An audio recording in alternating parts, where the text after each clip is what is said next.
Fala aí, pessoal, mais um vídeo aí. Dessa vez a gente vai falar um pouquinho sobre a fisiologia sensorial. Então a gente vai começar a entender como que o nosso cérebro ele percebe as informações sensoriais, como que a gente percebe tudo que está à nossa volta, beleza? E basicamente, né, isso vai envolver os nossos sentidos. E aí a gente tem diferentes tipos de sentidos. A gente pode classificar os sentidos em sentidos somáticos. E aí a gente tem, por exemplo, o tato, a temperatura, a dor, coceira, enfim, propriocepção, dentre outros. A gente tem os sentidos especiais, que são sentidos que envolvem um processamento um pouco mais complexo, então a gente tem estruturas especializadas para determinadas coisas, como por exemplo, os sentidos da visão, da audição, do olfato, paladar, do equilíbrio.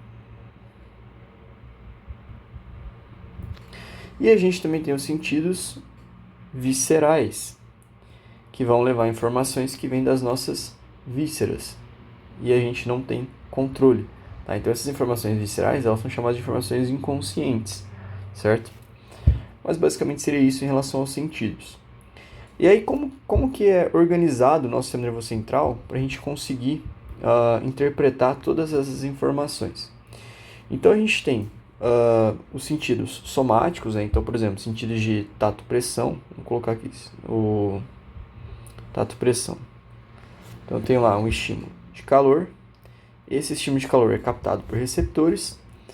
E esses receptores, eles vão mandar um sinal lá para o meu encéfalo, certo? Eu tenho, por exemplo, estímulos da minha visão. E aí, quando eu tenho alguma coisa, né, vamos supor uma luz, a gente vai ter ativação de neurônios que vão mandar um sinal lá para o sistema nervoso central. E eu tenho as minhas vísceras. Então aqui, por exemplo, vou colocar aqui o estômago. Tem receptores lá, receptores viscerais, que vão levar essa informação até o sistema nervoso central. E aí essa informação que chega no sistema nervoso central, ela vai ser processada, e aí a gente vai ter a percepção dela. Beleza? A gente tem a percepção pelo nosso encéfalo. E aí essa percepção ela pode ser consciente ou inconsciente. Então toda a informação ela chega no sistema nervoso central. Só que alguma informação eu percebo, então eu tenho consciência dela, e outras informações não. Mas a gente vai falar disso mais pra frente, quando a gente for falar do talo. Então só pra gente entender a organização. Então eu tenho sempre alguém que conduz, que capta a informação e conduz essa informação até o sistema nervoso central. E aqui, para captar essa informação, vai ocorrer um processo que a gente chama de transdução. A gente vai falar daqui a pouquinho. Mas antes disso, a gente precisa entender quem são esses receptores. E agora eu vou fazer um esquema aqui para a gente falar dos receptores sensoriais. Beleza?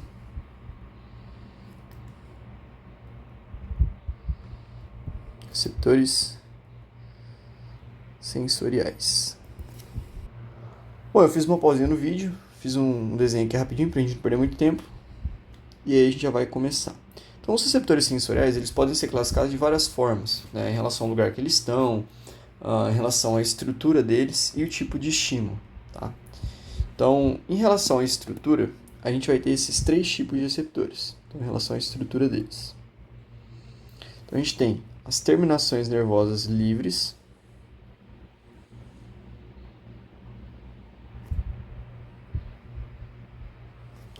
a gente tem os receptores que a gente chama de encapsulados, e a gente tem os receptores dos sentidos especiais. E eles são diferentes uns dos outros. As terminações nervosas livres, por exemplo, a gente vai ter dois tipos. A gente tem as terminações nervosas livres do tipo alfa-gama e do tipo C, certo? As terminações nervosas elas também são conhecidas como nociceptores. São elas que dão, por exemplo, sentido à nossa nocicepção. São elas que são responsáveis por captar estímulos de dor e temperaturas, né, acima do normal. Então, por exemplo, quando eu tenho um calor muito intenso, acima de 45 graus, por exemplo, eu não tenho ativação de receptores térmicos, eu tenho ativação de nossos receptores, porque isso gera dor, né, porque vai queimar minha mão, beleza? Receptores, estímulos nocivos mesmo, quando tem um processo inflamatório, quando tem algum tipo de ameaça mesmo, a gente tem ativação desses nossos receptores. Esses receptores, uma característica deles é que eles não têm bainha de mielino, então essas bolinhas vermelhas aqui que eu fiz ao redor desse outro receptor encapsulado é a bainha de mielino. Então esses nossos receptores não têm bainha de mielino, que fazem com que eles conduzam as mensagens, os impulsos nervosos de uma forma lenta. Então eles são fibras de condução lenta, justamente porque eles não têm bainha de mielino. Já os receptores encapsulados, né, a gente pode dizer que são receptores mecânicos. Tá? Então a gente vai ver depois, mas a gente tem, por exemplo, os receptores corpúsculo de Pacini, Ruffini, Messner, Merkel, enfim, a gente tem vários tipos de receptores. E esses receptores mecânicos, ou receptores que estão ali, por exemplo, embaixo da nossa pele, eles são encapsulados, então eles têm uma cápsula ao redor deles que ajuda nessa captação das informações, beleza? E aí a gente tem os receptores dos sentidos especiais, tá? Então, esses receptores de sentidos especiais, eles são receptores que eles vão se comunicar com uma célula especializada com aquele determinado estímulo. Tá? Então a gente tem uma célula que vai captar o estímulo, vai fazer a transdução desse estímulo e vai ativar esse neurônio aqui, beleza?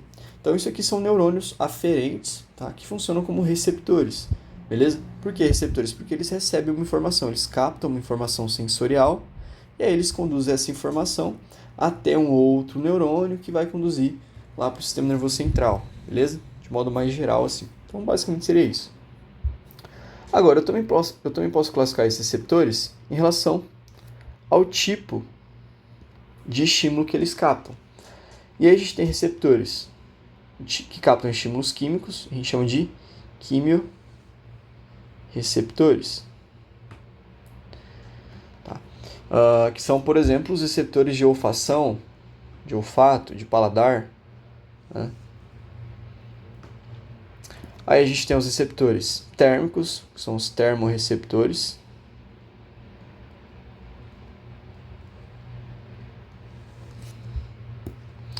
E aí a gente tem os receptores de temperatura mesmo, que vão captar calor ou frio. A gente tem os mecanorreceptores,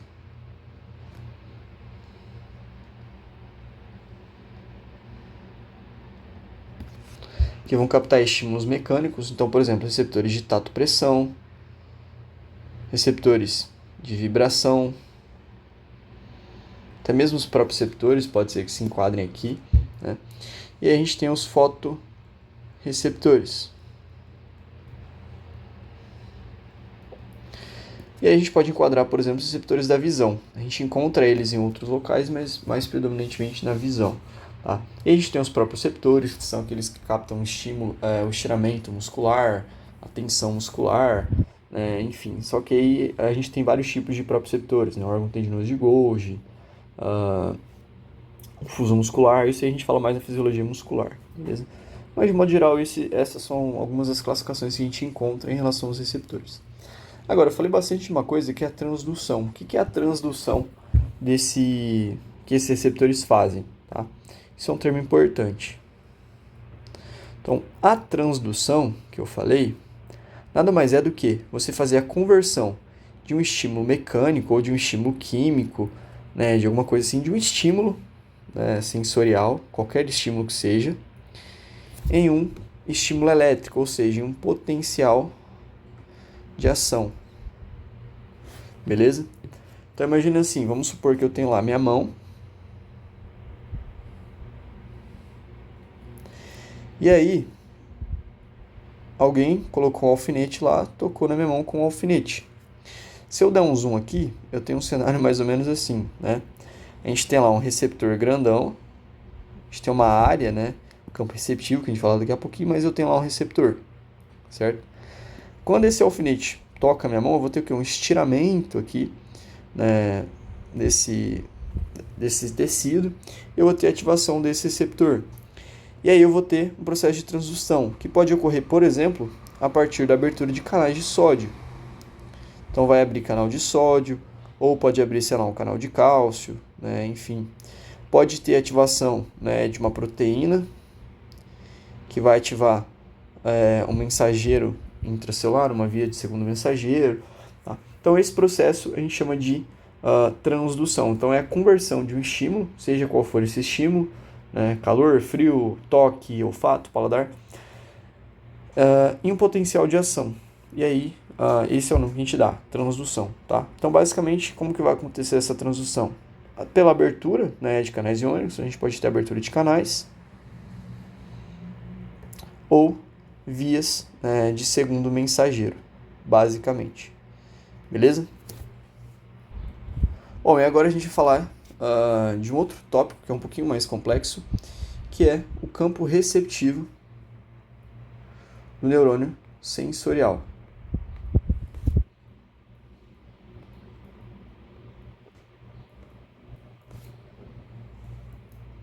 Campo receptivo do neurônio sensorial. Bom, então eu fiz aqui um esqueminha rapidinho, só para vocês entenderem. Vocês vão entender o que é, mas antes a gente precisa entender alguns termos, tá? Então, quando a gente fala em campo receptivo, o campo receptivo nada mais é do que uma área específica que o neurônio ele consegue captar um estímulo. Então, é uma área específica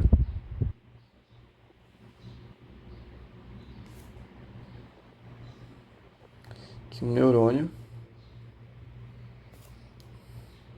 consegue captar um estímulo, certo? Então, por exemplo, se eu pensar, né, que lá na minha mão eu tenho, vamos fazer um esqueminha aqui. Então, eu tenho lá na minha mão vários neurônios. Se eu colocar um alfinete aqui na minha mão em um determinado ponto, eu vou ativar um determinado neurônio, certo? Então, vamos supor aqui, eu vou dar um zoom aqui, ó, na minha mão, certo? Um espacinho aqui. Vou dar um zoom, é isso que eu tenho, esses 3 neurônios que eu desenhei aqui. Então, eu dei um zoom ali na minha mão, tá? Então, se eu coloco um alfinete em um determinado ponto, eu vou ativar um determinado neurônio. Vamos supor que esse alfinete foi colocado aqui, ó, nesse campo receptivo desse neurônio. Essa bolinha preta aqui ao redor é o campo receptivo desse neurônio. A bolinha azul ao redor desse outro neurônio é o campo receptivo dele. E a vermelha é o campo receptivo dele também, tá? Então, esse neurônio aqui a gente chama de neurônio de primeira ordem. Então, é o neurônio, né, que vai captar esse estímulo, certo? E aí a gente tem uma coisa que a gente chama de discriminação entre dois pontos. Então, imagine que eu coloquei um alfinete ali, agora eu vou colocar mais um alfinete na mão. Então, agora eu tenho 2, só que eu vou colocar em um ponto diferente, um pouco mais afastado daquele. Então, eu vou colocar aqui, ó, tá vendo? Ó, tá próximo ali, mas está separado. Então, eu tenho uma distância pequena, mas eu consigo ver que eles estão separados. E aí, o que acontece? Eu ativo um outro neurônio, tá? E aí a gente tem o que a gente chama de discriminação entre dois pontos. Eu vou até anotar porque isso é um conceito importante. Discriminação entre dois pontos. Por que a discriminação é importante? Essa discriminação entre dois pontos. Basicamente, ela está relacionada com a nossa capacidade, né, de sensibilidade de uma determinada região. Então, na mão, eu tenho uma grande quantidade de neurônios. Então, se eu colocar vários diferentes, nesse caso que é alfinetes, em diferentes pontos, eu vou ativar vários neurônios, certo? E cada um desses neurônios vai ativar um segundo neurônio, um neurônio de segunda ordem específico, certo? Só que a gente está falando de 2 pontos, então vamos lá. Essas informações aqui, quando eu ativo esse neurônio aqui, ele vai transmitir, eu vou fazer de preto. Esse neurônio que eu ativei aqui, ele vai transmitir um impulso para esse outro neurônio de segunda ordem. E esse neurônio de segunda ordem vai levar esse estímulo até uma área específica lá do meu encéfalo.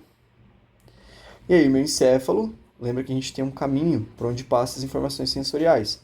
Ele vai perceber esse estímulo aqui. certo? A gente já vai falar sobre como a gente percebe esses estímulos. Agora, esse outro neurônio aqui, ele ativou aqui meu neurônio de primeira ordem, foi lá, se comunicou com o neurônio de segunda ordem, que levou essa informação até uma outra área do meu encéfalo. E aí eu tenho 2 sinais chegando para o meu encéfalo. E aí eu consigo discriminar. Pô, é mão, né? Mas eu tenho 2 pontos diferentes na minha mão. Por que na mão eu consigo discriminar com maior facilidade esses 2 pontos? Porque eu tenho muitos receptores. E agora a gente vai ver um outro exemplo aqui, tá? Então vamos supor que agora eu tenho ali, né, minha mão, só que agora eu vou pegar o meu braço. Então eu dei um zoom aqui numa área do meu braço, certo? E aí eu vou colocar 2 alfinetes em pontos aqui próximos, né, do meu braço, beleza? Quando eu coloco esses 2 alfinetes, o que vai acontecer? Eu vou ativar o campo receptivo de um neurônio, eu vou ativar o campo receptivo de outro. Só que em áreas maiores, os neurônios eles têm campos receptivos maiores, ou seja, eles vão captar estímulos de uma área maior. E aí a gente tem o que a gente chama de sobreposição dos campos receptivos, que é o que a gente vê nessa imagem aqui, nesse esqueminha aqui. Então isso aqui a gente chama de sobreposição dos campos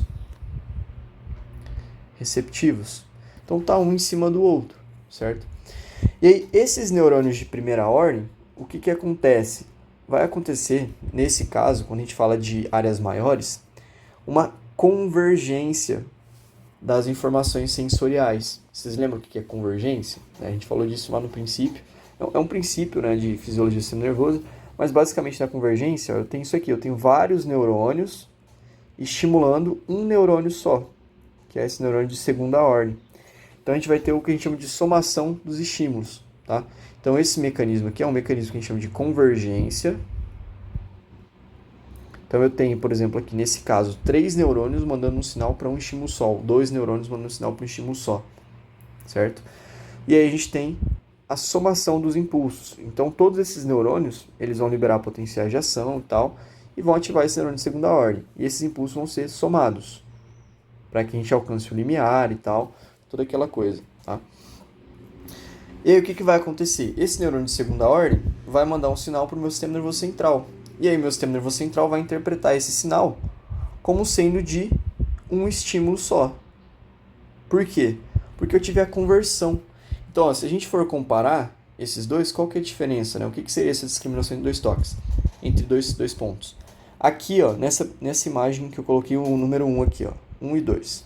Aqui em 1, eu tenho um neurônio de primeira ordem específico, né? Vou até grifar. Então, eu tenho esse neurônio de primeira ordem se comunicando com esse neurônio de segunda ordem, que está levando o sinal para o sistema nervoso central em uma área, que corresponde a esse caminho aqui.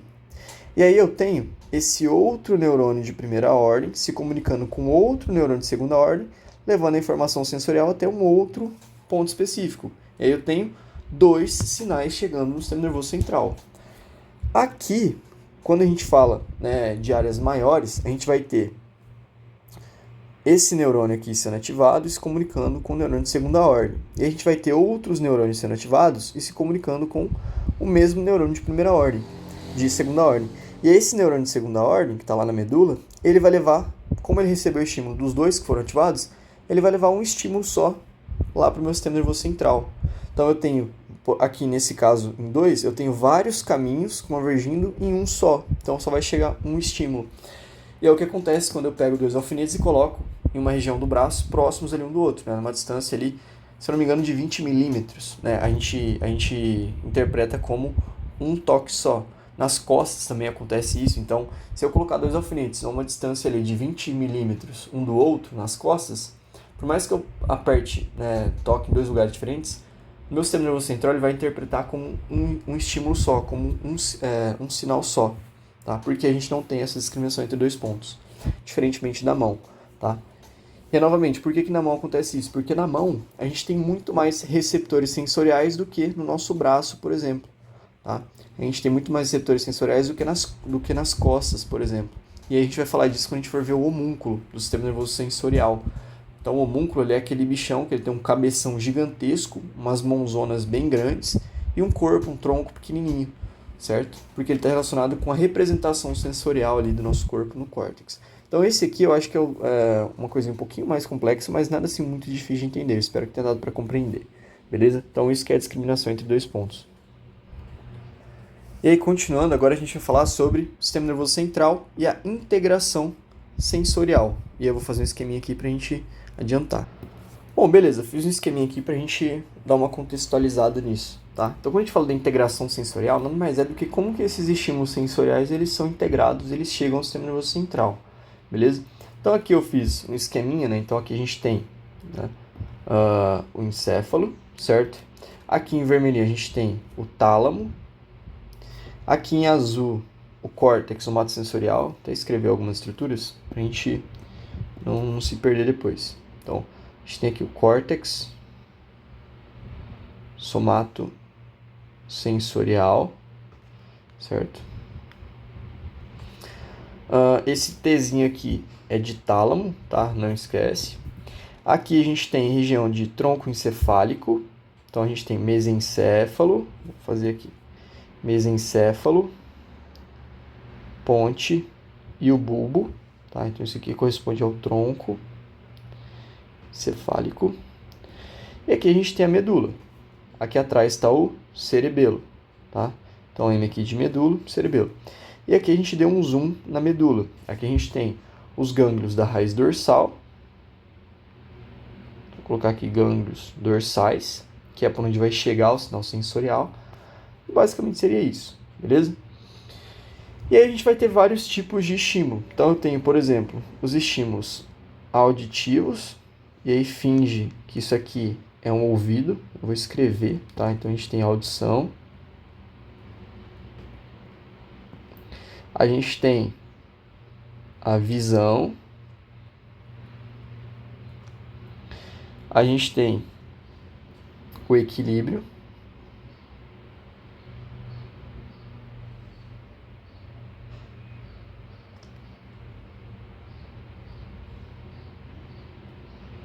Um rostinho bonitinho. Os sentidos somáticos. Certo? Então, tato, pressão, dor, temperatura, por aí vai. E a gente tem também o nosso olfato. Então, eu vou fazer aqui fazer desse outro lado aqui o narizinho. Vou fazer aqui embaixo. Cadê? Aqui em cima.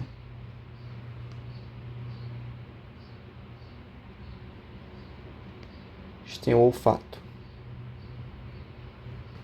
Beleza? Ficou assim aquelas coisas, mas só para entender. Aqui é o nariz. Certo. E aí o que acontece? Todos esses estímulos, eles vão, através de diferentes caminhos, chegar a uma região específica do nosso sistema nervoso central. Então, por exemplo, os estímulos auditivos, né, eles vão entrar ali pela nossa orelha, aí a gente vai ter várias estruturas ali dentro do nosso ouvido que vão fazer a interpretação desse estímulo, né? A gente tem aquelas células especializadas que vão lá, a gente vai ter um processo de transdução e a transmissão desse estímulo até, né, para o neurônio sensorial, até o tálamo, beleza? Então lembra, os estímulos auditivos eles vão até o tálamo. Já os estímulos visuais, eles vão ser captados, a gente vai ter transdução por uma célula especializada e aí eles vão ser levados também até o tálamo. Os sentidos relacionados ao equilíbrio, ali, no nosso sistema vestibular, eles vão ser conduzidos até o tálamo também. E os sentidos somáticos, eles também vão ser conduzidos até o tálamo, porém, através da nossa medula, né? Então, a gente tem lá os nervos periféricos, né, os receptores sensoriais periféricos, o neurônio de primeira ordem, se comunicando com o neurônio de segunda ordem, que vai subir, vai se comunicar aqui com neurônios do bulbo, vai se comunicar com neurônios da ponte, enfim. Vai cruzar na região aqui do bulbo, na troncocefálica, a gente tem a decussação, e aí vai chegar no tálamo, tá? Então, os sentidos somáticos, eles também vão até o tálamo. Já os sentidos olfatórios, eles não vão ser mandados até o tálamo. Eles vão ser transportados através do primeiro nervo craniano até os núcleos olfatórios lá no bulbo, beleza? Então, todos os estímulos sensoriais, com exceção do olfato, eles vão ser mandados até o tálamo, beleza?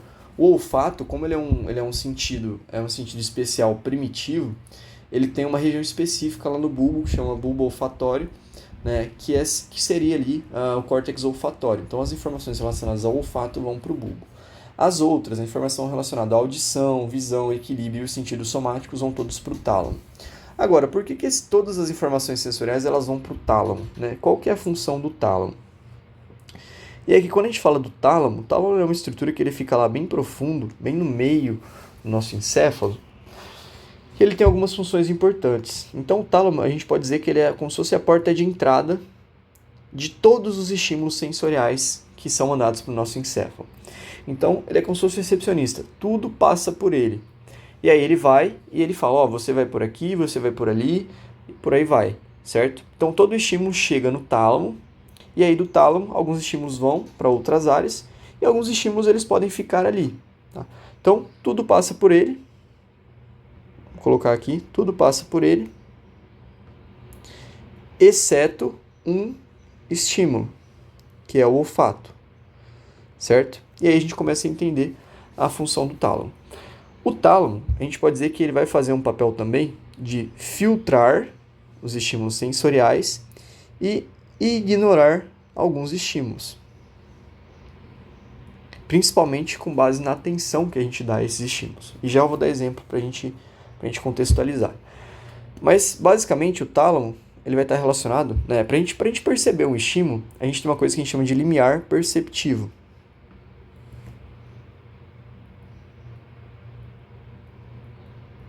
Tá? Então, o que é esse limiar perceptivo? Quando a gente fala de limiar, né, a gente sempre lembra daquela tabelinha do limiar e tal.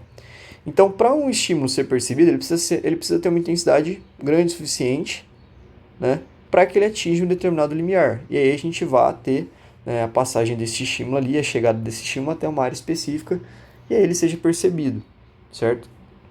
Então, o limiar perceptivo, a gente pode dizer que é a intensidade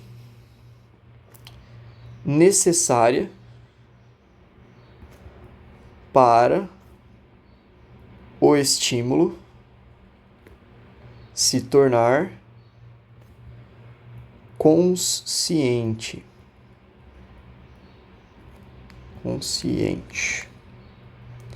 E aí já dá uma complicadinha, né? Como assim consciente?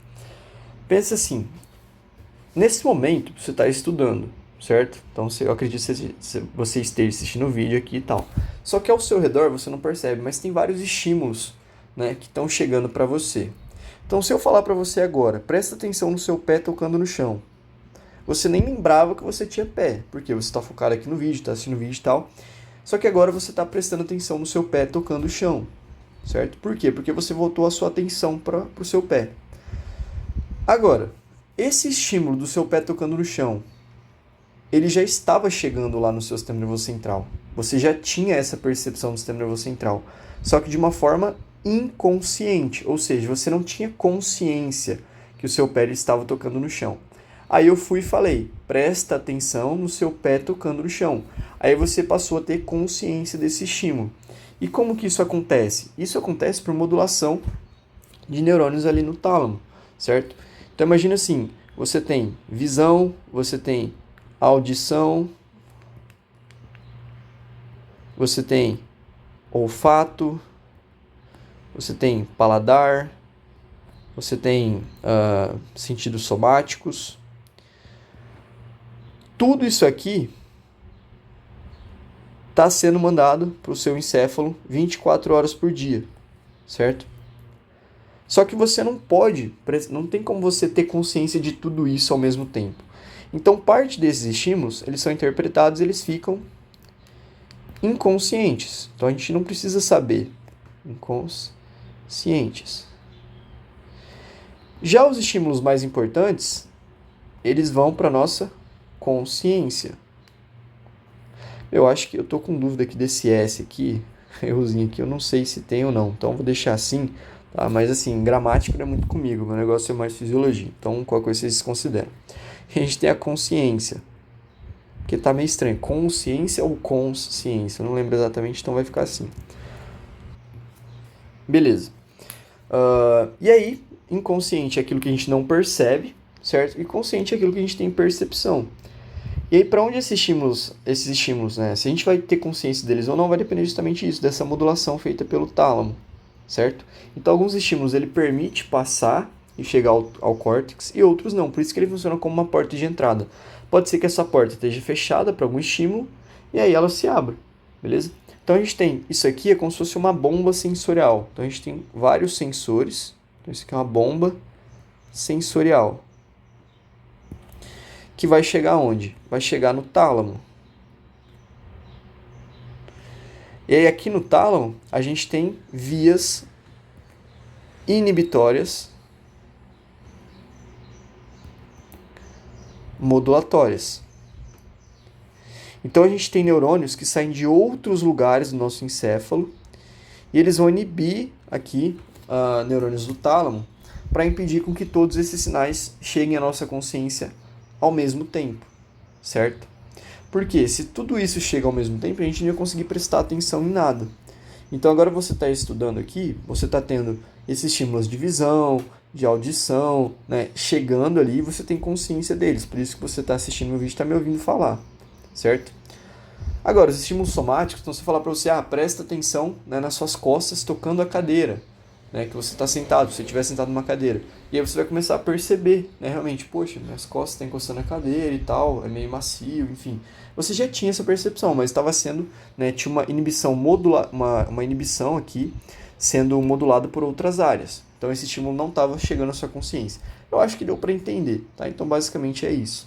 Essa é a função do tálamo, ele é um portão que vai fazer essa regulação daquilo que se torna consciente e daquilo que não. Com base, é claro, no nosso limiar perceptivo, né, ou no nível de atenção que a gente dá para uma determinada coisa. E agora a gente vai falar sobre um outro tópico que é a codificação e processamento do estímulo. Certo, então vamos lá, coloquei aqui para adiantar. Então a gente falou já que a gente tem os estímulos, né, sensoriais. E aí esses estímulos, eles sofrem um processo que a gente chama de transdução. E aí eles vão, né, ser transformados em potenciais de ação, eles vão chegar lá para o nosso sistema nervoso central, certo? Agora, quando esses estímulos eles sofrem essa transdução, eles vão ser transformados em potenciais de ação, certo? Estímulos elétricos, então a gente tem um potencial de ação. E aí eu tenho um potencial de ação chegando para o sistema nervoso central. Mas como que eu vou distinguir esses estímulos sensoriais? Então, como é que o meu sistema nervoso central, né, como que eu diferencio? Como saber a diferença do estímulo? Como distinguir, como saber a diferença? Então, como é que o meu sistema nervoso central ele sabe que um determinado estímulo é de dor, que um determinado estímulo é de calor, que um determinado estímulo é da visão, é do olfato, né? E aí a gente tem 4 coisas que estão relacionadas a isso. Então, a primeira delas é a modalidade do estímulo, a localização do estímulo,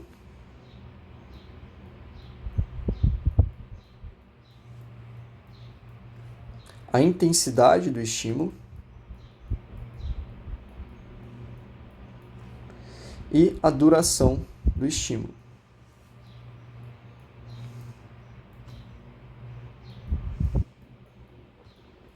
Então, essas são 4 coisas importantes quando a gente fala dessa percepção e diferenciação dos estímulos. Modalidade está justamente relacionado com aquele tipo de receptor que vai ser ativado, né? Então, com base no tipo de estímulo que eu tenho, eu posso ter ativação de um receptor químico, eu posso ter ativação de um receptor térmico, de um receptor mecânico, certo? Basicamente isso. E a questão, né, da localização desse receptor está relacionado com isso também, tá? Porque, imagina assim, ó, aqui eu tenho um receptor químico, certo? Esse receptor químico, ele tem um caminho específico, que é só dele, até o encéfalo. Vou desenhar um encéfalo grandão aqui. E aqui eu vou desenhar, enfim. Ele vai chegar até uma área específica aqui do encéfalo, certo? Esse é o meu receptor químico. Aí eu tenho o meu receptor térmico, que vai até uma outra área específica do encéfalo. e ele vai seguir só esse caminho. Eu tenho meu receptor mecânico, que também vai seguir um caminho específico e vai até uma área do encéfalo, certo? E aí o que acontece? Isso aqui tem um termo que a gente chama de código de linha exclusiva, certo? Então isso aqui a gente chama de código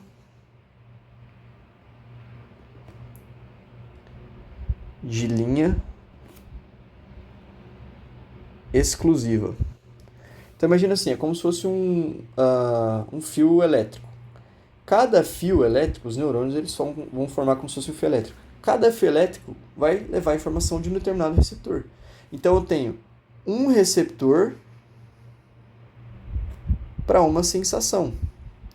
Então cada receptor vai levar um estímulo para uma área específica, certo? O nosso sistema nervoso central é extremamente organizado. Assim, a questão da localização é justamente isso. Tá? Então, como é que eu sei a localização? Lá no meu sistema nervoso central, a gente tem aqui o córtex somatosensorial. E aí lá no córtex somatosensorial, por exemplo, a gente tem o homúnculo, né? Que é aquele bichão lá que é a representação. Então a gente tem lá no córtex somatosensorial, vou desenhar aqui, vou escrever, uma área que representa a mão. Então a gente tem uma área específica só para a mão, a gente tem uma área específica só para a face, a gente tem uma área específica só para o nosso tronco, a gente tem uma área específica só para os nossos membros inferiores, enfim, para o nosso pé e por aí vai, certo? E aí, a informação, por exemplo, essa informação mecânica, vamos supor que é uma informação mecânica de um receptor lá da mão, né? Então você, sei lá, furou a mão com alguma coisa. Essa informação desse receptor, ó, aqui está a sua mão, e aí você furou ela. E aí você tem um neurônio mecânico que vai seguir um caminho específico e ele vai até lá o seu córtex, vai indo lá para o córtex, certo? E ele vai para que área? Para a área da mão, beleza? Então assim, eu tentei fazer um esquema mais simples, mas basicamente seria isso, código de linha exclusivo. Então, cada via aferente vai para uma área específica. E aí a modalidade do estímulo e a localização vão estar relacionados, tá? Intensidade do estímulo. Intensidade é justamente a quantidade, né, de disparos que eu tenho ou a quantidade de receptores que eu vou ativar. Então, se é um estímulo mais forte, eu vou ter mais disparos, né, eu vou ter mais potenciais de ação sendo gerados. Ou então eu posso ter um estímulo que ativa mais receptores, né? E aí o que acontece? Aquela questão do limiar, né? Então eu tenho intensidade. Se é um estímulo muito intenso, que vai acima do limiar, né? Esse estímulo ele vai causar uma despolarização e aí esse impulso ele vai ser levado para o sistema nervoso central, certo? E aí se é um estímulo às vezes, né, que é mais alto ainda, né, dependendo da intensidade desse estímulo, eu ativo diferentes receptores. Então, por exemplo, se nesse limiar aqui, alguns receptores são ativados. Nesse outro limiar, outros receptores são ativados. Então a gente tem que lembrar disso também. Um receptor, um neurônio, ele tem diferentes limiares de ativação. Então, às vezes, um estímulo menos intenso vai ativar só um determinado grupo de neurônios. Agora, se é um estímulo mais intenso, ele vai ativar vários grupos. E aí a gente tem esse sinal chegando com mais intensidade no sistema nervoso central. E a relação da duração dos estímulos nada mais é do que a duração dos potenciais de ação. E aí a gente tem estímulos, né, que são rápidos, que eles começam e terminam, e estímulos que continuam por mais tempo, tá? Então você pode, por exemplo, relar em alguma coisa e soltar, ou você pode relar em alguma coisa e ficar segurando isso, né? Sei lá, ficar segurando alguma coisa. E aí a gente tem dois tipos de receptores que captam esses estímulos. E a gente tem receptores que a gente chama de receptores tônicos e receptores fásicos, certo? Os receptores tônicos, eles são receptores que eles vão disparar enquanto o estímulo durar. A gente chama eles de receptores de adaptação lenta. Então, o que seria isso, receptor tônico de adaptação lenta?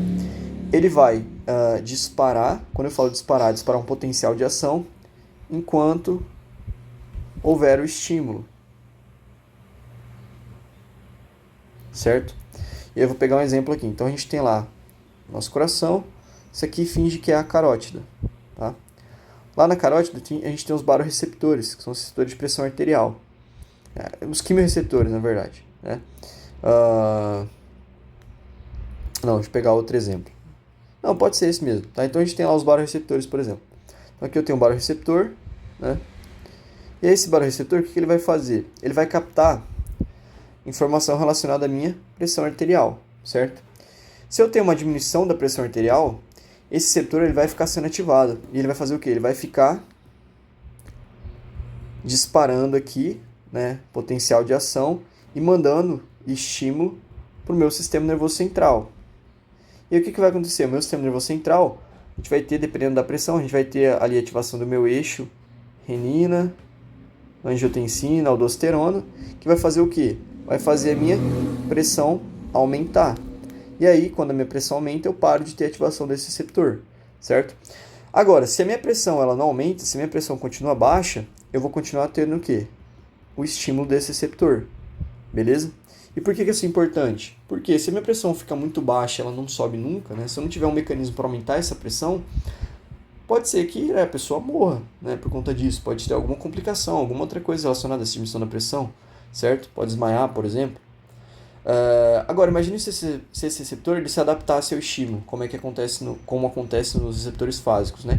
Então, às vezes eu tenho uma queda da pressão, né? Só que se essa queda da pressão dura um pouquinho de tempo, ele para de ser ativado, ele se acostuma, que é o que a gente vai falar com o fásico. E aí minha pressão, não vou ter nenhum tipo de mecanismo sendo ativado para regular essa pressão, beleza? Então eles são importantes, né, para a nossa sobrevivência, por exemplo, tá? Receptores tônicos. E aí a gente tem os receptores fásicos, que são contrários dos tônicos. Eles são receptores de... Deixa eu colocar aqui embaixo, um pouquinho mais para baixo. Receptores fásicos. São receptores que a gente chama de receptores de adaptação rápida.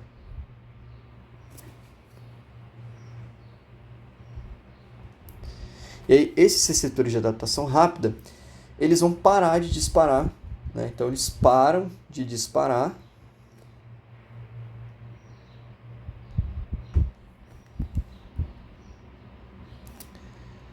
se o estímulo permanece.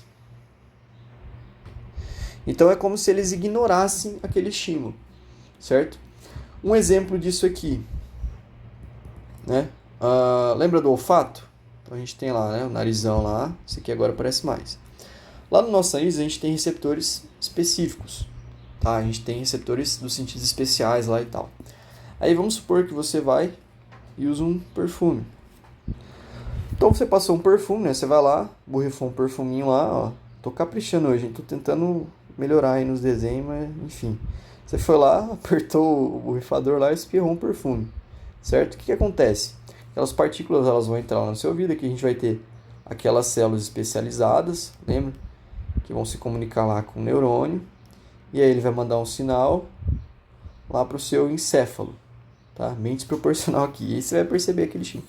Só que esses receptores, depois de um tempo, né? Esse odor aqui, vamos supor que você está lá com a sua camiseta, né? Então você foi lá, passou o perfume na camiseta, né, para ficar cheirosão e tal.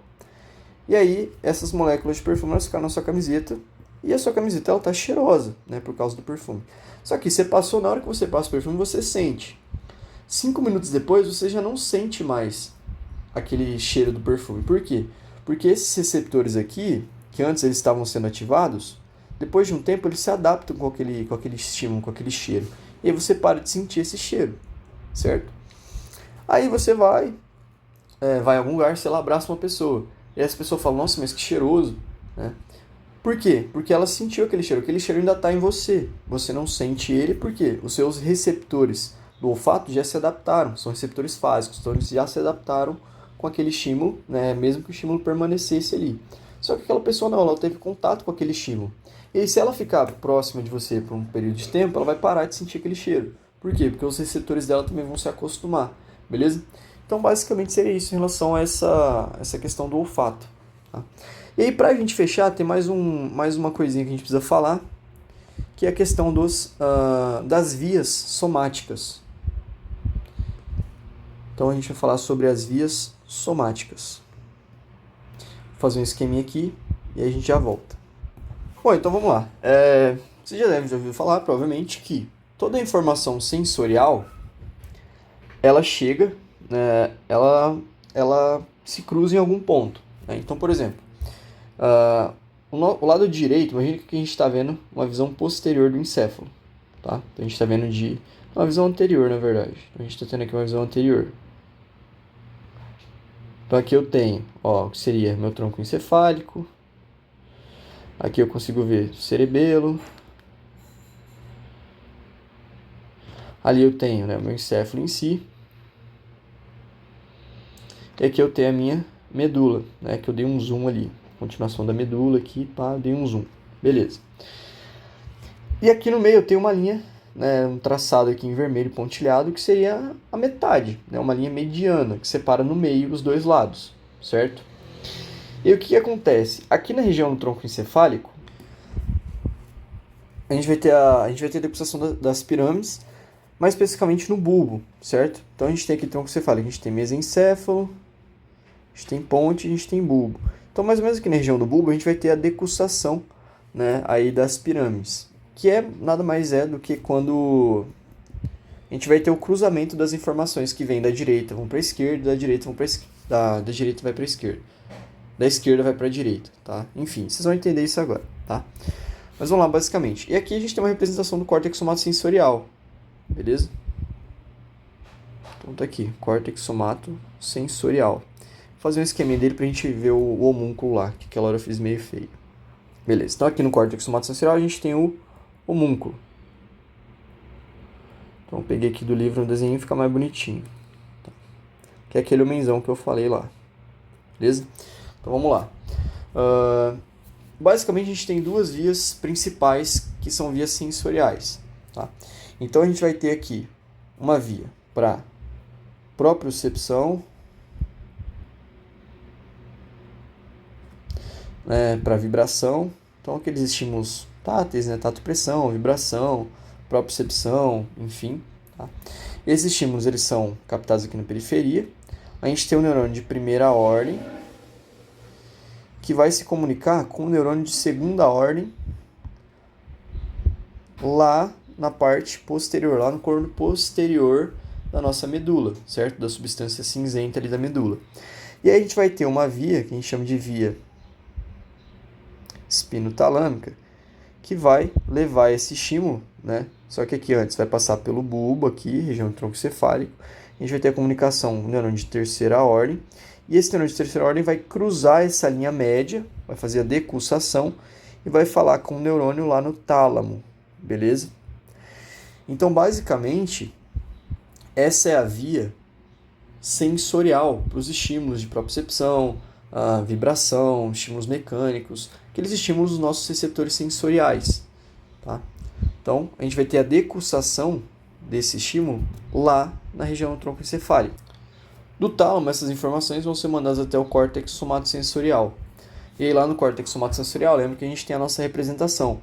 Então, as informações, né, relacionadas ali ao nosso tronco e membros inferiores vão para uma área específica do tronco e membros superiores.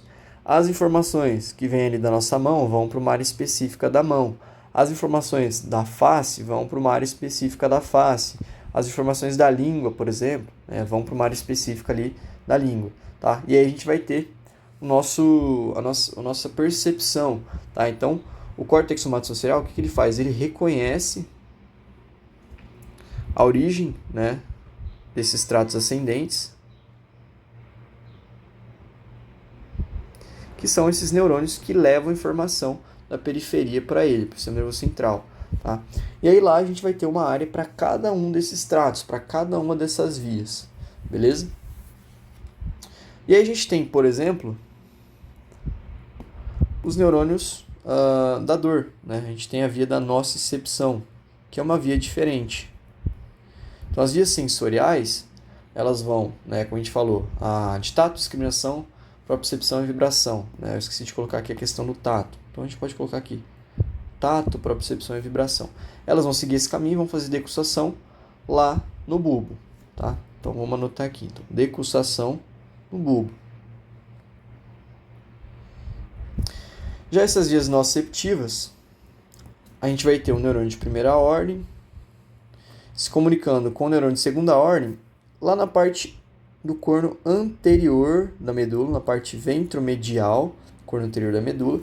E aí esse neurônio de segunda ordem que sai lá da nossa medula, ele vai cruzar a linha média ali na própria medula, e aí ele vai subir até o tálamo e se comunicar com o tálamo, certo? Então ele cruza a medula, sobe e se comunica com o tálamo. E aí do tálamo a gente vai ter esse estímulo, né, chegando ali até o nosso córtex somatosensorial, beleza? Então basicamente essa é a via da nocicepção, da dor, né? Então pode ser uma dor relacionada a um estímulo mais físico, né? Ah, cortei a mão, furei alguma coisa, inflamação, ou relacionado à temperatura. Então calor excessivo, frio excessivo, ambos geram dor, beleza? Então nesse caso aqui a gente vai ter o cruzamento na linha média da medula, beleza? Então, basicamente, essas são as duas principais vias somáticas que a gente tem. Então, assim, tem vários nomes de vias, né, ascendentes, né, que vão da medula pro tálamo, mas a principal delas é a via espinotalâmica, né, leva informações da medula espinal até o tálamo, beleza? Então, basicamente, seria isso. Bom, e só pra gente fechar, né, vamos falar só mais um pouquinho sobre os receptores, os tipos de receptores que a gente tem táteis, tá? Então, a gente tem uma variedade grande de receptores táteis. Vou fazer um esqueminha aqui. Então, aqui, imagina que eu peguei a mão, né, a gente foi lá, a gente deu um corte na mão e a gente expandiu ela para a gente ver algumas camadas ali. Então, aqui a gente tem pele, né, tecidos subcutâneos ali, enfim. E a gente tem esses quatro tipos de receptores, tá? A gente tem os receptores de Pacini, certo? Que são esses receptores aqui. A gente tem os receptores de Ruffini, os receptores de Merkel e os receptores de Meissner, tá? Os receptores de Pacini, esses aqui, eu vou fazer um contorno de vermelhinho, eles são receptores que eles captam, por exemplo, estímulos de vibração profunda. Então, quando a gente sente alguma vibração, essa vibração é captada por esses corpúsculos, a gente chama de corpúsculos de Pacini. Aí a gente tem os receptores de Ruffini, que vão captar principalmente o estiramento da pele. Então, quando a gente faz um toque tangencial, né, quando a gente passa alguma coisa ali pela pele e estira, a gente tem a captação por esses receptores.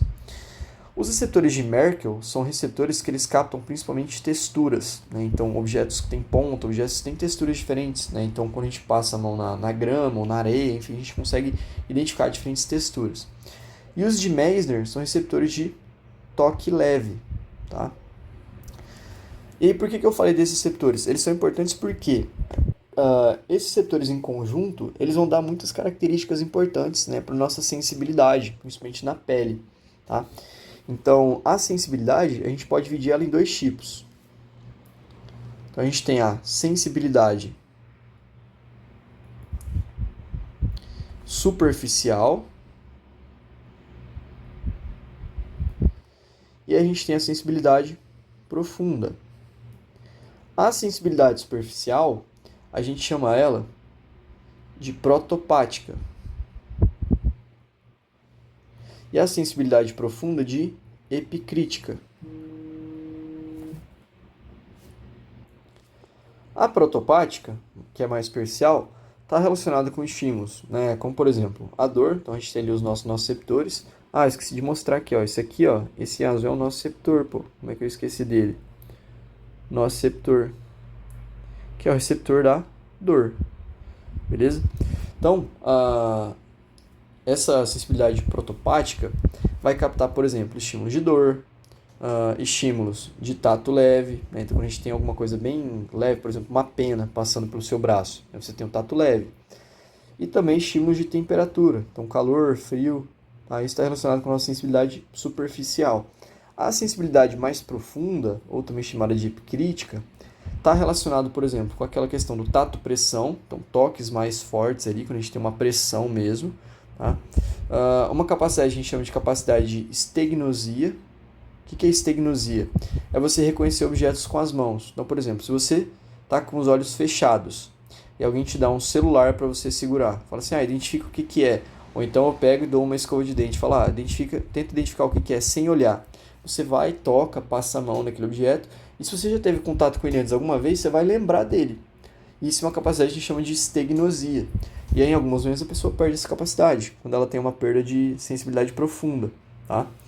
E também a capacidade de sinestesia.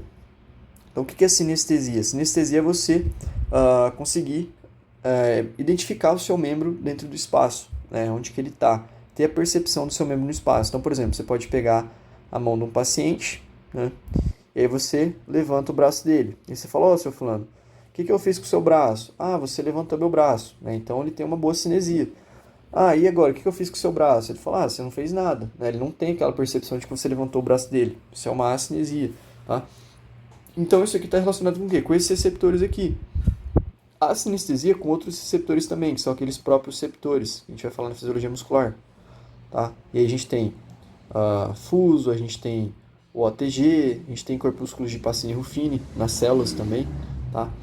Nas células ou nas articulações, mas basicamente seria isso. Tá? Então, só para a gente entender que esses receptores, tá? Esses e os outros também, eles são muito importantes. Aqui a gente tem alguns nomes de receptores, mas todos os receptores eles são importantes, porque são eles que vão mandar os sinais para o sistema nervoso central para a gente interpretar, beleza? Então nunca esquece disso aqui, ó. Quem que vai ligar a periferia ao sistema nervoso central? Quem que vai levar os estímulos até a medula para esses estímulos serem mandados lá para o sistema nervoso central e serem interpretados? Os receptores. Então eles fazem a conexão, né, da periferia com o centro para que a gente tenha o processamento da informação e a percepção, beleza? E aí a gente encerra esse vídeo, ficou um pouquinho longo, mas enfim, eu espero que tenha ajudado, espero que vocês tenham entendido um pouquinho mais sobre a fisiologia do sistema sensorial e até o próximo vídeo. Valeu, tamo junto!